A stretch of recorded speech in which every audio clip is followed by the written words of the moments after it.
എത്തിയത്. അവിടെ വെച്ച് ഗംഗയിൽ നിന്നും ഒരു പ്രത്യേക തരം സൈക്കിക് വൈബ്രേഷന്റെ അനുഭവം എനിക്ക് കിട്ടാൻ തുടങ്ങി.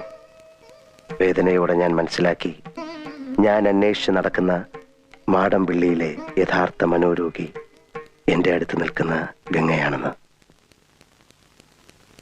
ഗംഗയിൽ എന്തുകൊണ്ട്, എവിടെ വെച്ച്, എങ്ങനെ ഈ രോഗം ഉടലെടുത്തു?